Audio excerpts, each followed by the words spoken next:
ẹni tá a ti ń retí dé o àlìwúlẹ̀ máa ń wọ́rọ̀ south lambe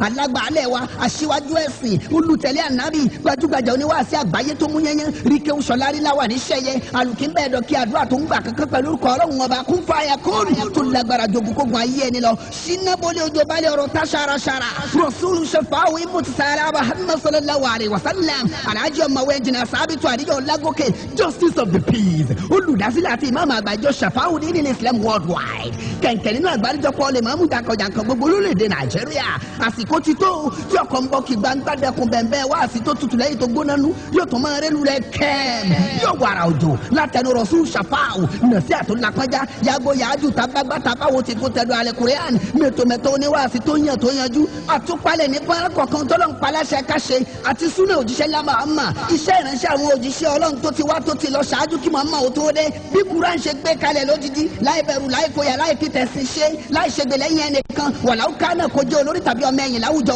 pàtì ẹ̀ka dání lóró yé ṣe bí àgbọ̀dún náà rọ̀ fẹ́ni tó ń ṣe rere kó lè tẹ̀síwájú kẹ́ni ayé pọ́n lójú ó lè padà wá dẹni ayé yẹ sí kálàáfíà òjọba kárí ayé agbára tó ń wo ni sàn lọ́fẹ̀ẹ́ nínú ìjọ Ṣàfáwùdín ìlòdì sí alákatakítí ẹ̀sìn kagbọ́ra ẹniyé káfà pẹ̀rẹ̀ rere lélẹ̀ ẹ mọ̀ mi kẹ́ ẹ tó sinmi lọ́lọ́run wí o wà jáde náà sòrò rà ó yá ká tẹ̀lé àfinimọ̀nà ó la Rasul Ṣàfáwù alájọ mọ̀wé jìnnà sábìtù àdìyọ̀ lágòkè kájọlá ṣẹkẹrẹ gbẹdùn ìmọ̀ àtàgbára gbàgbára tọ́lọ̀ ń gbọ́lẹ̀ fún sábìtù lẹ́yìn ètò yìí ká dẹni ọ̀tún pẹ̀lú ìkẹ́ tó kún rẹ́rẹ́ àtọ́là tó pọ̀ ó yá o bisimilayi Rasul. La ilaha illallah, la ilaha illallah, la Muhammadu Rasulullah, al-Qur'an kalamullah. La ilaha illallah, la ilaha illallah, la Muhammadu Rasulullah, al-Qur'an kalamullah. A'udhu billahi minash shaitanir rajim. Bismillahir rahmanir rahim. Lahu da'watul haqqi walladhina yad'una min dunihi la yastajibuna lahum bi shay'in ila kabasiti kafai ila limai liyabluku fahu wa ma huwa bibalighi wa ma du'aul kafirina illa fi dalalin. In the name of Allah, the Beneficent, the Merciful, the Holy Quran, chapter 13, verse 14. To him is due the true prayer. Any other that they call upon besides him, hear them no more than if they were to stretch forth their hand for water to reach their mouths, but it reached them not. For the prayer of those without faith is nothing but vain prayer. Truth is the word of God. Allahu Akbar. Ní orúkọ Ọlọ́run àjọkẹ́ ayé àṣàkẹ́ ọ̀run, òun ni ìképe òdodo tọ́ sí. Àwọn ẹni tí wọ́n ń képe lẹ́yìn rẹ̀ kò lè dá wọn lóhùn rárá, bí kò ṣe gẹ́gẹ́ bí ẹni tí ó tẹ́ àtẹ́lẹwọ́ rẹ̀ sí omi kí ó lè dé ẹnu rẹ̀, ṣùgbọ́n kò lè dé ibẹ̀. Àdúrà aláìgbàgbọ́ kò jẹ́ nǹkan kan bí kò ṣe ìṣìnà. Òdodo ni ọ̀rọ̀ Ọlọ́run. Allahu Akbar. Adúpẹ́ ní ọ̀dọ̀ Ọlọ́run. Alhamdulillah. Ní àná a sọ̀rọ̀ lórí ìránṣẹ́ kékeré kan tí wọ́n jẹ́ ọmọdé tó dẹ̀ nídìí iṣẹ́ abẹ. Ní tí ó jẹ́ ká sọ ọ́ náà ni wípé there are millions of such people in Nigeria tí wọn ò dẹ̀ rẹ́ni tí yóò tiẹ̀ ràn wọ́n lọ́wọ́. Èmi á fi àsìkò yìí bẹ̀ wá. We will later discuss about bí Nàìjíríà ṣe lè kú òlóko pé a ní ètò fún àwọn mẹ̀kúnnù. A yẹ̀ yẹn wò ṣùgbọ́n kì í ṣe inú ẹ́písòdù yìí láti yẹ̀ wò. N tá a fẹ́ yẹ̀ wò lénìí ni pé ẹ̀bùn lọ́mọ jẹ́ is not a privilege. Is not a right. Nítorí pé mo ti jẹ́ ọkùnrin mo gbọ́dọ̀ bímọ, nítorí pé mo ti jẹ́ obìnrin mo gbọ́dọ̀ bímọ, is a privilege. Ọlọ́run ní máa fi tààyàn lọ́rẹ bẹ́ẹ̀. bí wọ́n bá wá dé a gbọ́dọ̀ dájú àwọn ọmọ yìí. Òun la fi ń bẹ ọ̀pọ̀lọpọ̀ wa pé àwọn ọmọ tá a rí pápá a lè tọ́jú ní ẹ̀jẹ̀ á bí. Ayé ti kú ò ní ayé ká máa sọ pé gbogbo ọmọ tí ń bẹ lára mi lọ́gbọ́dọ̀ wáyé. Nígbà yìí ṣe ẹlẹ́dẹ̀ àwọn ẹlẹ́dẹ̀ gan ni wọ́n bá bí tán wọ́n ń kó wọn tà ní. Kì í ṣe pé wọ́n ní value. Ọmọ tá a bá sì bí gbọ́dọ̀ ní value. Nítorí náà mo fẹ́ fi àsìkò yìí sọ wípé tá a bá ti mọ̀ọ́mọ̀ tẹ̀lé bọ́lọ́hún ṣe ń fẹ́ ká ṣàdúrà kó tó di pé àríra wa lórí ipa fẹ́ bímọ. Ètò àdúrà gbọ́dọ̀ wà láàrin ọkọ àtaya kẹ́ ẹ sọrú tẹ́ ń fẹ́. Torí èèyàn bá kí alex tó sọ wípé sáfún mi lọ́mọ tó bá ju tó ní lè sìn sí ọ kò sí nǹkan tó ṣe sí ọ. Sáyẹ́nsì lẹ́ẹ̀kan máa fi sọ pé it's a malformation, it's a biological kíní kankan tó bá yín lẹ́nu lẹ́nu sọ surface lẹ́yìn rí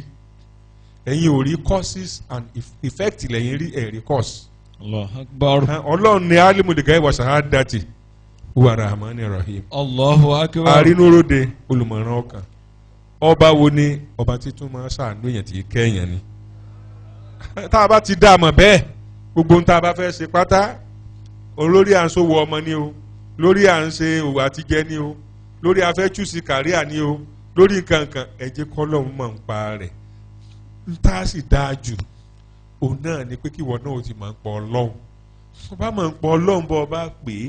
ó ti rọ́kàn ẹ ọmọ àìlera rẹ ó yọ ọ̀dọ̀ lóhùn ẹ mọ́ fòòró kì í mọ́ ẹni ọba lọ́lọ́hun èé fòòró ẹ mọ́ fòòró kì í mọ́ ẹ mọ́ bọ̀ sọ́wọ́ gbájú ẹ̀ ìbọ́sẹ̀yìn náà tẹ̀ náà nìkan ni mùsùlùmí náà tínú ẹ bá mọ́ ó fi igba ìrànlọ́wọ́ lọ́wọ́ mọ́ fi rí tínú ẹ bá mọ́ o ṣùgbọ́n nígbà tá a bá jẹ́ kìkì ìmọ̀ tá a bá jẹ́ kìkì àbòsí ìmọ̀ yìí ò ní sàǹfààní fẹ́ni kankan ju pé kọ́kàn máa fi dá wàhálà alẹ̀ káàkiri lọ wàhálà ò ní bá ọ ìbànújẹ́ ò ní bá ọ nítorí náà ẹ jẹ́ ká appreciate Ọlọ́run lórí ọ̀nà tí máa gbé nǹkan gbà ká fi mọ ọ̀nà tá a máa gbà tọ́ àwọn ọmọ wa Quran 31 ni wọ́n lọ ńgbà tí n bá débẹ̀. A'udhu billahi minash shaitonir rajim bismillahir rahmanir rahim lillahil mulku samawati wal ardi yakhluqu man yasha'u yahabu liman yasha'u inasa wa yahabu liman yasha'u dhukuran يزاوجهم ذكرانا وإناثا ويجعل من يشاء عقيما إنه عليم قدير صدق الله العظيم. الله أكبر. èyí tọ́lọ́run bá bùn ọ́ tọ́jú wọn tọ́jú wọn èyí tọ́lọ́run bá bùn ọ́ tọ́jú wọn. wọ́n sọkùnrin lọ́lọ́ fún ọmọ tí ń gbọ́ èyí tọ́lọ́run bá bùn ọ́ tọ́jú wọn. ó sóbìnrin lọ́lọ́ fún ọ̀ṣọ́ tí ń gbọ́ èyí tọ́lọ́run bá bùn ọ́ tọ́jú wọn. mo ní gbogbo lọ́mọ níwájú ọlọ́wọ́ bá. ìtọ́lọ́hún bá bùn ẹ́ tọ́jú wọn. ẹ dáàbò bá wọn mọ òun àwọn ọmọdé. ìtọ́lọ́hún bá bùn ẹ́ tọ́jú wọn. ẹ̀yin ìyá òkú ní mẹ́ni lágbára ọlọ́run. ìtọ́lọ́hún bá bùn ẹ́ tọ́jú wọn. Lillahi al-mulku samawati wal ardi tọ́lọ́run ní kápá sánmà àtilẹ̀. Allahu akbar. n tó fi farati ọlọ́run pátápátá ò nìyẹn lóhun tó fi farati nù ó kú òní ká máa ní igi tá a fẹ̀yìntì tí ọ̀gbá ni dúró àyè lórí òwe bẹ́ẹ̀ fọlọ́run èyí lò ó wọ́n bá ń da lásà o tọ́lọ́run ní kápá sánmà àtilẹ̀ a máa sọ pé wọ́n ọlọ́run ojú rẹ̀ wá dà ó sì lọ́ọ́ ń bẹ ìgè fèrè ní máa ń sọ bá nú àìmọ̀ kan o má bá ń sọ o ìyẹn máa ń sọ pé o sì lọ́ọ́ ń bẹ kí wọ́n tó bí bàbá tó infinity ẹ̀rùbà tó jẹ́ tiẹ̀ lọ́lọ́run ti ń jẹ́ ọlọ́run. Allahu akbar. èmi àti ẹni ká pa ìwà wa dà èmi àti ẹni ká tún ìwà wa ṣe níwájú rẹ̀ tẹ́sù òfin ní gbọ́nà ẹ̀bùrú wọlé máa jà wá lógun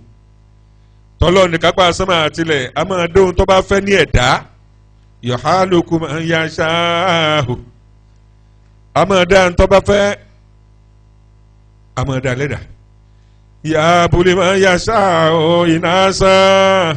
àtẹni tó bá fẹ́ lọ́rẹ̀ ọmọbìnrin bóyá abúlé máa ń ya ṣááhù ṣòkòrà a sì máa tẹni tó bá fẹ́ lọ́rẹ̀ ọmọkùnrin àwa àbí ọlọ́run wọ́n fún wa ní kẹta ọmọ. àòyò àṣejò ṣòkòrà náà iná sá tàbí kó ṣe wọ́n ní akọ àtàbó wáyà jẹ́ àlùmọ̀ ìyàṣà wa kí máa a sì máa ṣẹni tó bá fẹ́ ní àgàn ọlọ́run ṣàánú wa o. wọ́n ṣe wá léjò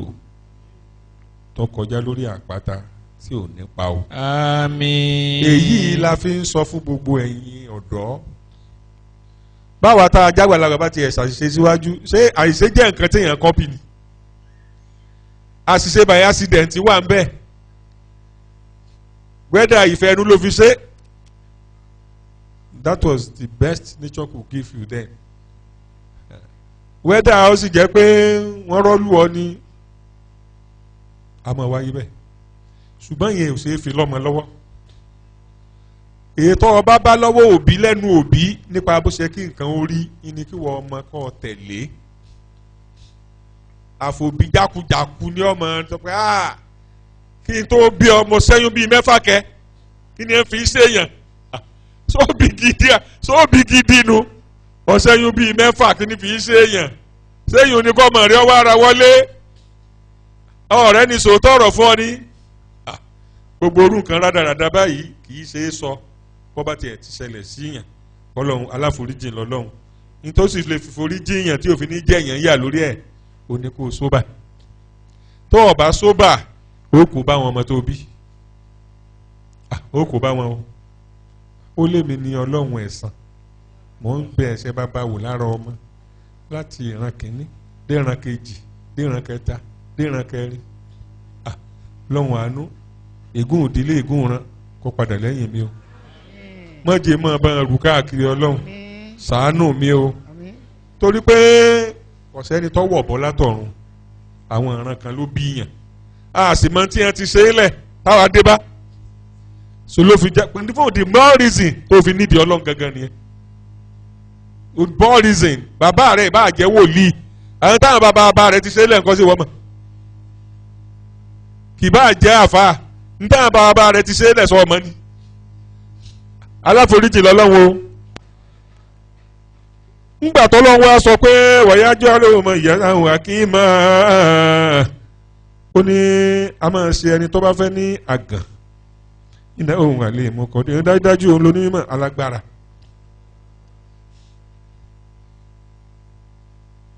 ìwọ dàbí ẹlẹ́dẹ̀ wá ń bímọ pọ̀rọ̀pọ̀rọ̀ ní ò túmọ̀ sí pé kọ́ wà bíùsẹ̀ ò túmọ̀ sí pé kọ́ wá wò níwò pé kí ni fi ṣe yàn ọmọ ń bẹ lára mi àlè ni ò tí ì dé àbí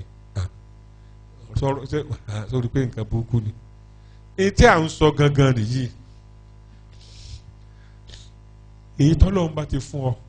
nínú ọmọ nǹkan méje ní society ló gbọ́dọ̀ fi lélẹ̀ ọsọkùnrin oṣobìnrin tàbí ètò tí ẹ fẹ́ lọ́pọ̀ bí ètí mo fi ṣe example yẹn ni kíákíá náà lẹ́ẹ̀tì lọ sọ́dọ̀ àwọn experts tó jẹ́ medical doctors tí wọ́n ti lọ bá yín ṣe bó ti tó àti bó ṣe yẹ pẹ̀lú yọ̀ǹda ọlọ́run tí kò fi normal. ọkùnrin àtobìnrin lè dáadáa mọ̀ ọkùnrin obìnrin ń tẹ́ dáadáa mọ̀ ó nìyẹn. wọ́n wá ní bó bá ṣe pọ́kùnrin ni bó ṣe pọ́bìnrin ni nǹkan méje òun náà ni society gbọ́dọ̀ mú as culture tí ìdílé kọ̀ọ̀kan náà sì gbọ́dọ̀ mú as culture. nǹkan àkọ́kọ́ ẹ gbọ́dọ̀ fún ọmọ tó dé ní value ọ gbọ́dọ̀ rí gẹ́gẹ́ bí ẹ̀bùn pàtàkì. ìtì ń ṣẹlẹ̀ ní Al-Qur'an kò gbọ́dọ̀ ṣẹlẹ̀ sí tọ́lọ́hún describe àwọn kan ní Quran 16 bóyá 58 59 ni ó ní gbà tẹ́ ẹ bá fún níròyìn pé nígbà ẹ̀sìn lé amọ̀ bímọ ó ní tí a bá ti wá sọ fún pé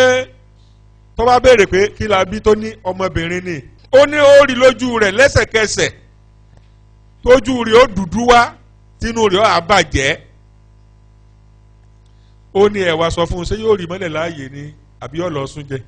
bismillah. وإذا بشر أحدهم بالأنثى ظل وجهه مسودا وهو كظيم يتورى من القوم من سوء ما بشر به أن يمسكوا على هون أم يدسوا في التراب ألا ساء ما يحكمون. àti pé nígbà tí a bá fún ẹnìkan wọn nírò ìdùnnú bíbí ọmọbìnrin ojú rẹ̀ yóò yí padà di dúdú òun náà kún fún ìbànújẹ́ yóò máa fi ara pamọ́ fún àwọn ènìyàn nítorí búburú ohun tí a fún un nírò rẹ̀ yóò á mú un dání lórí pé àbùkù ni tàbí kí ó rí ìmọ́lẹ̀ láàyè ẹ gbọ́ o ohun tí wọ́n ń dá lẹ́jọ́ ohun tó burú ni. gbogbo ẹni tí ó bá ti tọ́jú ọmọbìnrin ń tọ́ ń dánwò nù. ẹ fún ní value ó ṣe pọ́ ọmọkùnrin náà ní ẹ fún value ìyẹn ní Quran 31 verse 18 ló ń sọ verse 12 ló ń sọ. ولقد آتينا لقمان الحكمة أن اشكر لله ومن يشكر فإنما يشكر لنفسه ومن كفر فإن الله غني حميد. dájúdájú àwa ti fún Lukumana ní ọgbọ́n pé fi ọpẹ́ fún Ọlọ́run ẹnikẹ́ni tí ó bá ń dúpẹ́ fún ẹ̀mí ara rẹ̀ ni ẹnikẹ́ni tí ó bá sì ṣe àìmoore dájúdájú kí ó mọ̀ pé Ọlọ́run ti rọrọ̀ òun ló ní ẹ̀yìn. Allahu Akbar. ẹni ó bá fún ọmọ ní value yálà ọmọkùnrin ló bí tàbí ọmọbìnrin ìwọ ni ò ń dúpẹ́ fọ́lọ́run ṣùgbọ́n ká bímọ kọ́ ọmọ wa ṣe bí ẹni pé kó o ti pàṣẹ rẹ̀ kó nira àyà rẹ̀ lẹ́yìn pé ẹ̀yin ọkùnrin kan ṣe bẹ́ẹ̀ iná lẹ̀ ń dá mọ́ra o iná burúkú lẹ̀ ń dá mọ́ra o torí pé ẹ̀pọ̀ ọmọbìnrin ni àti rí chief judges gẹ́gẹ́ bí obìnrin ìwọ náà tọ́jú ọmọ rẹ̀ dé level yẹn ni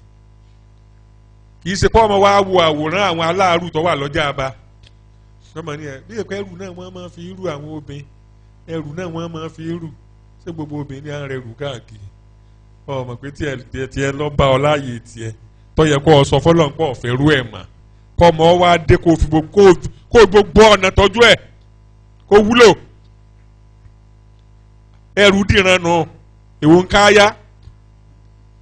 sóbìnrin wọn ni ọmọ rẹ rù yá ni ẹ̀ ní rẹ rù yá o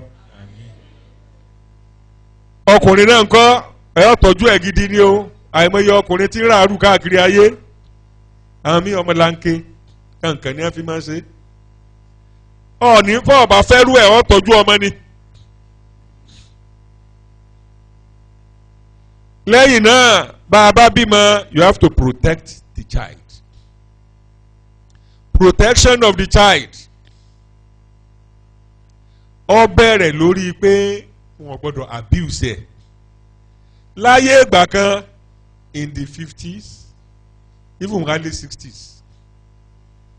ọmọbìnrin tó ti bàlágà tó ṣe gbọ̀ngàn yóò sùn ti bàbá rẹ̀ tí nǹkan kan burúkú kan ò ní ṣẹlẹ̀ èròkèrò kankan ò ní wáyé sọ wà lè wáyé mọ́ nísìn lọ sùn ti bàbá rẹ̀ kọ́ ọ̀dàn wò àwọn tú bàbá àta kọ́lọ́kọ́ sànù wà lọ́dọ̀ wọn irú bàbá burúkú báyìí wọ́n gbọ́dọ̀ máa jẹ́ o àbí nítorí ọ̀fẹ́ jẹ́ nù ọlọ́run ò ní jẹ́ ń bá jẹ́ èṣù ò ní rọ́ọ̀lù mi débẹ̀ ayé ò ti ẹ̀sùn tira wọn báyìí wọn ibi tí wọn ò ti lajú kọ́lọ́ mọ́jà arógun àìsàn condition tí ilé wáyé ni pé lè fi ilẹ̀ mo gbọ́dọ̀ jókòó ti ọlọ́run mọ́jà arógun orú ẹ̀ torí law of exception ó máa ń wà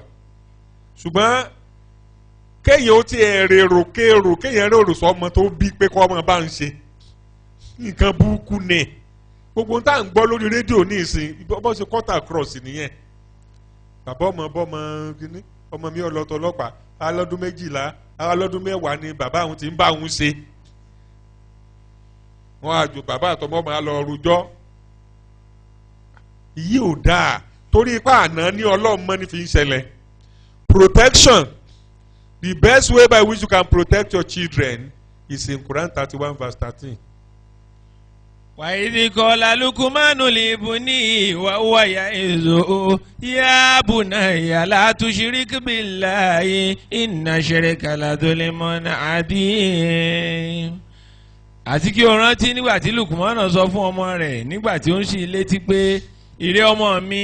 má ṣe dá nǹkan pọ̀ mọ́ Ọlọ́run dájúdájú dídá nǹkan pọ̀ mọ́ ẹbọ ṣíṣe ni ó sì jẹ́ àbòsí tí ó tóbi. So ti gbẹ báyìí nǹkan àkọ́kọ́ ọbẹ̀ ni pé be the first counselor to your children. Ẹni táìmù fọ́mọ ẹ máa bọ́mọ dámọ̀ràn ẹ máa fìrírí ayé ran ọmọ. Ẹ máa sọ ohun tí o gbọ́dọ̀ ṣe fún àpẹẹrẹ ń sìn pàápàá wa tá a ní ọmọ obìnrin o gbọ́dọ̀ wà sensitive lórí bọ́mọ obìnrin rẹ ṣe ń jókòó bá ọmọbìnrin yìí jókòó ọdẹ gbọ́dọ̀ sọ̀dí tó fi ń ṣe bẹ́ẹ̀ fún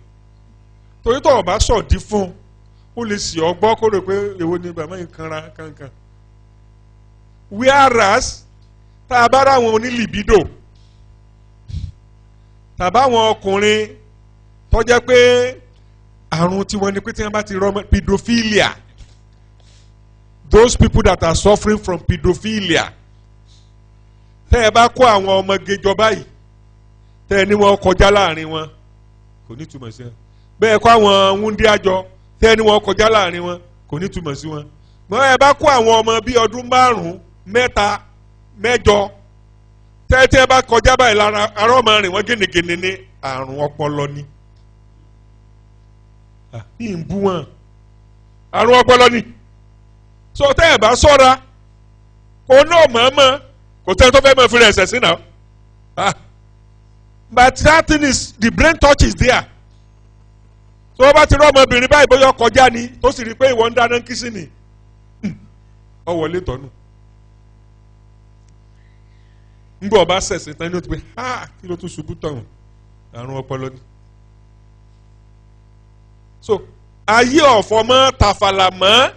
protection of the child of the children very very important bí wọ́n ṣe wá lè abuse ọmọbìnrin bẹ́ẹ̀ ni ẹ lè abuse ọmọkùnrin o àti ráwọn ọmọkùnrin ẹ̀rí ní school kan tí ẹ ní one of the teachers àwọn ọmọkùnrin bíi ọdún 9, ọdún 7 ńlòun lọ ọmọ bá ṣe wọ́n á máa fà wọ́n wọlé àmọ́ nǹkan kásì rè ó tó tú lọ́jọ́ kan so ayé ọ̀fọ̀mọ́ tàfàlàmọ́ kókó tá à ń sọ ohun lélẹ́yìí o ọlọ́run ní bọ́ bá wù òun ó fún yẹn lọ́mọbìnrin bọ́ bá wù òun ó fún yẹn lọ́mọkùnrin bọ́ bá wù mí òun ó sọ pé gbé ọjà gàn kò sí nǹkan kan bẹ́ẹ̀ ọlọ́run wàá yà ọ́ lágàn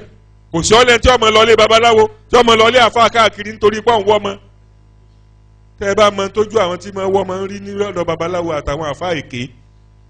ẹ bá sunkún tí wọ́n gbọ́dọ̀ sọ fọ́kọ wọn àní wọ́n gbọ́dọ̀ sọ fọ́kọ wọn à ń nàka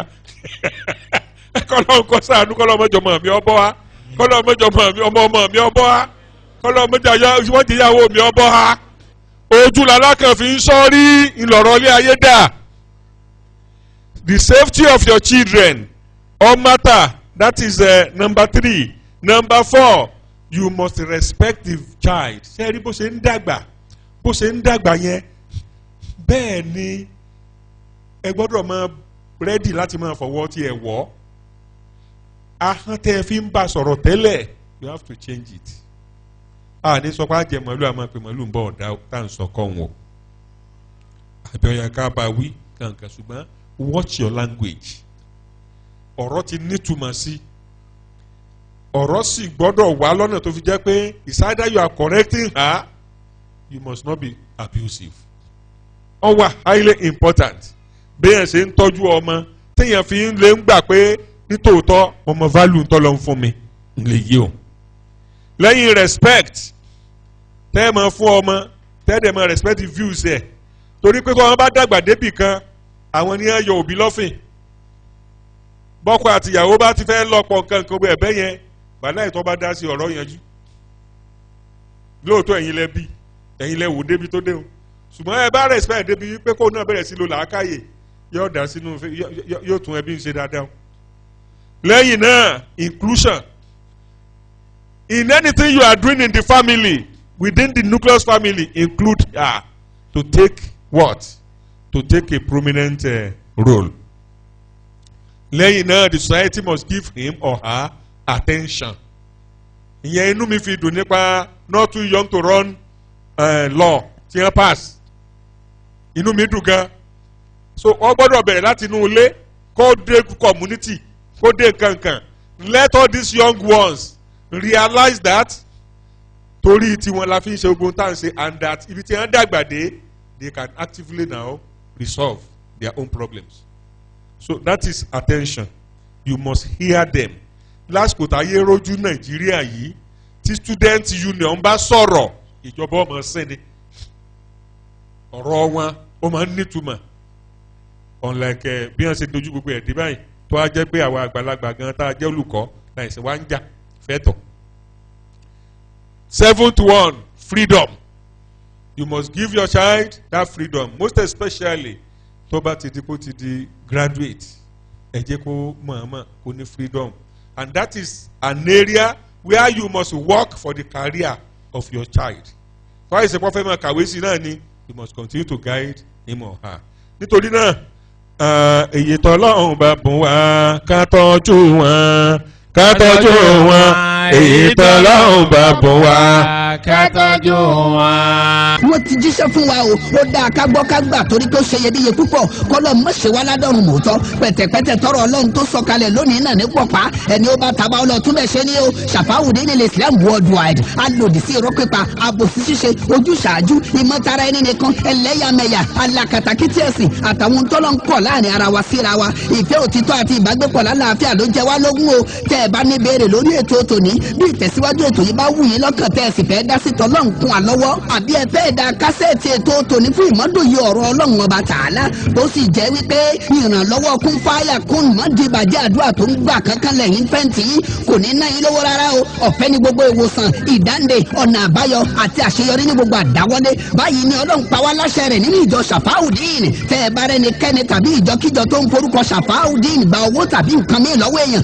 kì í sọmọ ìjọ tí a o ọ̀lẹ́ni ẹ̀fìlágbófinró lọ ẹ̀yẹn darapọ̀ mọ́ ìjọ Shafauddin tó ń bẹ nítòsí yín pẹ̀lú àníyàn dáadáa kẹ́rí ọ̀nà ìyanu tọ́lọ́hún gbà dá wa lóyún ìbéèrè wa gbogbo nírọ̀rùn lẹ́yẹ òsọ́kà ẹ sì lè kàn sí wa ní headquarters wa Shafauddin Central Mosque and Islamic Center for Spiritual Awareness International tó wà ní mọ́fìkúyọ̀mí school àwákájáyé ìwúrò òde Ìbàdàn UI Post Office Box 20230 Ìbàdàn email address rasulshafau@yahoo.com fún gbogbo ẹ̀ka wa tó wà lókè òkun Shafauddin ní London ló kó wọn sòdí o bẹ́ẹ̀ ṣe máa bá wa pàdé ní lórí ètò yìí lákòókò kan náà lọ́sẹ̀ tó ń bọ̀ Shafau lára lágbára wa ẹ gbà bẹ́ẹ̀.